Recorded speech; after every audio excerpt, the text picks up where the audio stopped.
Alice. Alice, thank goodness you're finally here.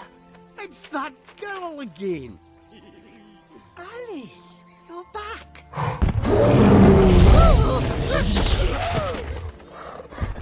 Don't be nice to her. She's late. Have I come at a bad time?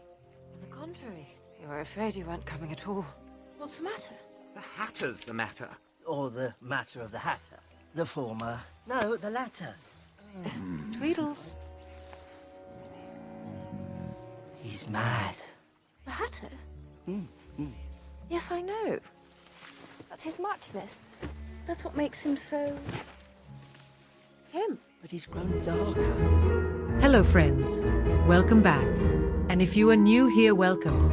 I hope you will enjoy the content I create. Today I want to talk about something different, but also the same in a way. Alice in Wonderland, one of my all-time favorites, the old and the new version. The 2010 Alice in Wonderland, directed by Tim Burton, offers a reimagined take on Lewis Carroll's classic story, distinguishing itself significantly from Disney's animated 1951 adaptation. While both movies draw inspiration from Alice's adventures in Wonderland and Through the Looking Glass, their tones, visuals, and narrative approaches diverge. Here's a breakdown of these differences, with a particular focus on the actors and Johnny Depp's standout role. 1951 animated film. This adaptation is whimsical, light-hearted, and episodic, emphasizing surreal visuals and playful nonsensical encounters. It captures the dreamy absurdity of Carroll's work with bright colors, musical numbers, and a childlike charm.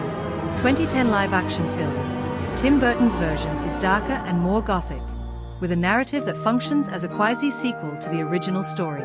Alice, played by Mia Wasikowska, is now a young adult returning to Wonderland, referred to as Underland, to fulfill her destiny as a savior against the oppressive Red Queen. It introduces a coming-of-age arc and a battle-centric storyline. 2010 cast highlights. Johnny Depp as the Mad Hatter. Depp's portrayal redefines the character, blending whimsy with emotional depth. His Mad Hatter oscillates between playful eccentricity and a melancholic backstory, symbolized by his haunting fotowecken dance and shifting eye color. Helena Bonham Carter as the Red Queen. With her oversized head and comically tyrannical demeanor, Bonham Carter adds humor and menace to the film. Anne Hathaway as the White Queen. Hathaway plays a serene and slightly quirky monarch, balancing the gothic tones with her ethereal presence. Mia Wasikowska as Alice. Wasikowska's Alice is a strong, determined young woman who navigates the challenges of adulthood alongside the fantastical trials of Wonderland. 1951 voice cast highlights. Catherine Beaumont voiced Alice with youthful innocence, capturing the curious and slightly skeptical nature of the character. Sterling Holloway lent his iconic voice to the Cheshire Cat, imbuing the character with a mix of charm and mystery. Johnny Depp's Mad Hatter. Johnny Depp's performance as the Mad Hatter is one of the most discussed aspects of the 2010 film. His version is a stark departure from the whimsical and aloof character in the 1951 animated movie. Depp brings a layered complexity to the role, blending Tim Burton's penchant for the macabre with his own eccentric style. Key aspects of Depp's Hatter: backstory and emotional depth. The Mad Hatter's tragic backstory, including the destruction of his family and village by the Jabberwocky, adds a layer of pathos to his character.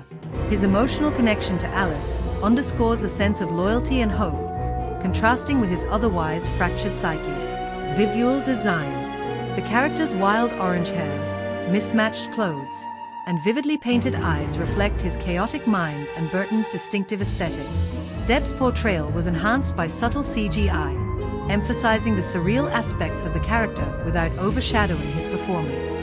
Acting choices.